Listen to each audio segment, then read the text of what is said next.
Okay, Pete. Coach, I noticed that obviously that first kickoff you muff it, but I noticed that you had a different alignment trying to get them to kick it great, and then they don't. But I guess. Well, yeah, that was unfortunate. We work stuff like that every week, but still the same thing. Sometimes you make plays, sometimes you don't. Unfortunately, you guys know it's. Luckily, our defense bailed us out, got an interception, but we're going to go into the game taking the ball, and just kind of stuff sucks. But I felt bad for that kid. John Carl's a good football player, and I just told him, I said, hey, it's going to happen again. You get another chance, and it did. And luckily, he fair caught that next one. Not say luckily, John Carl's a good football player. He's going to make those plays, and there's no luck to that. What is kind of the alternative if teams just completely avoid kicking? Well, you got to look at it like this. I was glad they did that, because my thing is, you're going to give us the ball on the 30, 35-yard line. That's field position. I mean, I ain't going to do that.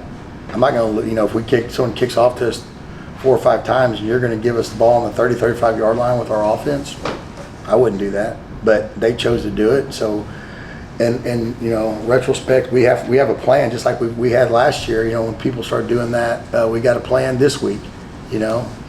So, are we going to get big returns? No, because when people pooch the ball, it's just the nature of the timing of it. They're going to be down there right in your face, and you can't block them that fast. There's a lot of variables that go into it. But I expect people to do that. I mean, Dre's a weapon.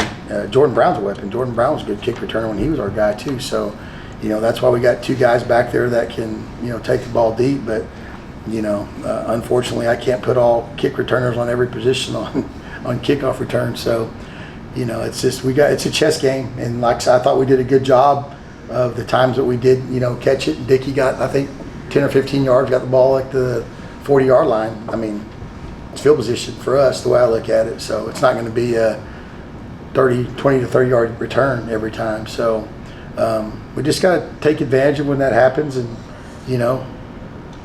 get the field position that we need. What was your assessment of the 2 games with Taj? I thought they did a great job. Honestly, the first game, I thought they Taj Brooks, no, but they ran the ball well. I thought, Cam Valdez had some big runs. He had some explosives. Dickey made some plays out of the backfield, catching the ball, had some runs. Their pass protection was great. That's one thing they did. You always worry about when you lose Taj, because he's such a great pass protector. That part of it, I thought they did it. They came in and, they didn't, maybe one play we busted on, one of the 4th downs, just didn't hit, Dickey missed his block. Was going after the right guy, just missed him. But at the end of the day, I was glad that they got to play, because those guys they're gonna be big in the future. And I wish I could have gotten Jacoby in there, because he's a talented kid too. So, but yeah, they played the way that I thought they would play for their first game. What do you think the confidence does for Cam getting his first touchdown reception there as well? I think it was great. I just think playing was the biggest thing for those guys. It's about playing. That's what I hated about the way that first game went. You didn't get to get those guys in there. That's what those games, and hats off to Abilene Christian, the way they played. But you want to get those guys in there in those preseason games, so when the season comes, their first game isn't in a conference game. That's where they're playing. So, I was glad we got to get him in there and play. So if something does happen again, those guys have been in the fire. With Taj being hurt last game, what kind of role did he play off the field this last week? Taj is just, same. He was unbelievable. I mean, the day, he was constantly in those guys' ear throughout the game, pre-game. Our walkthroughs, constantly, telling them, Taj was the same way. He told those guys how excited he was, that they got to play. So Taj is just, he's a pro already. He really is, the way he carries himself. And, he was right there with the team. And he was on the sideline yelling, hey, we're going to be all right. He kept saying the same thing that every other coach was saying. Let's keep going. Let's fight through it. We're going to be all right. So, Taj is way ahead of his age. Does Taj have any vision of coaching one day? He should.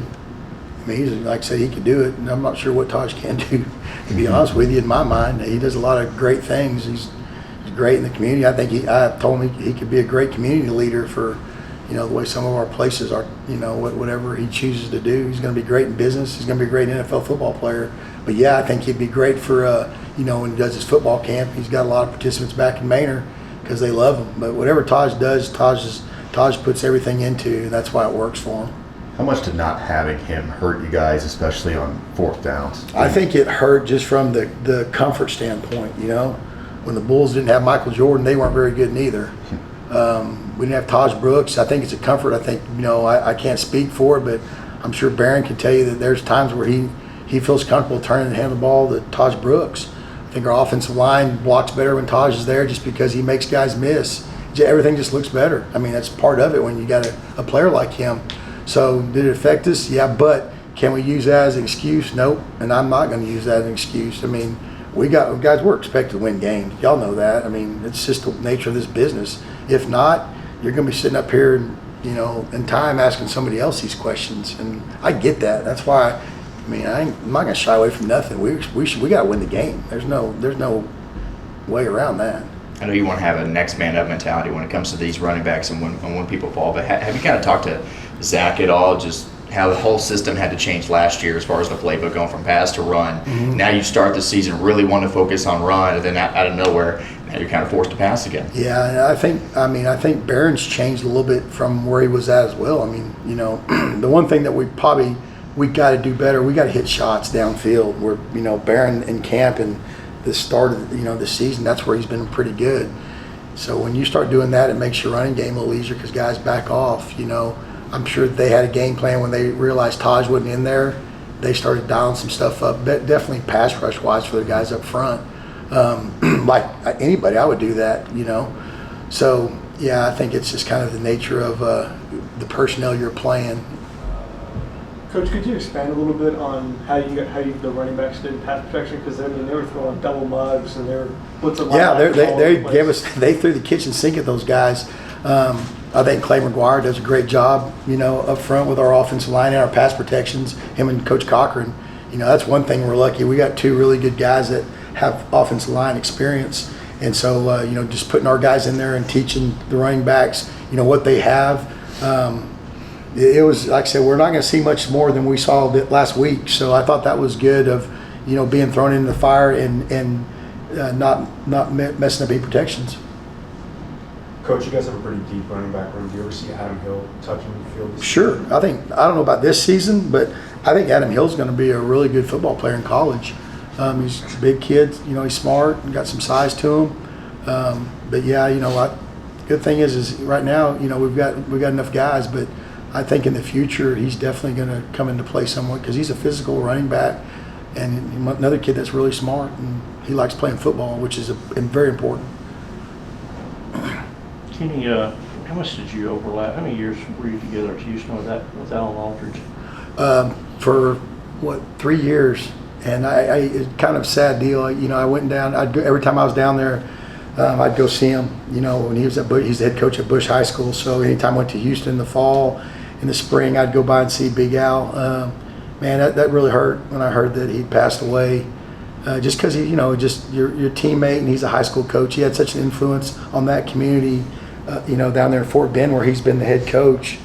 Sad to hear because he really was. He's one of those guys. He was one of those big dudes that had a soft heart, but he played with murder in his heart. But yeah, I was pretty shocked when I heard that.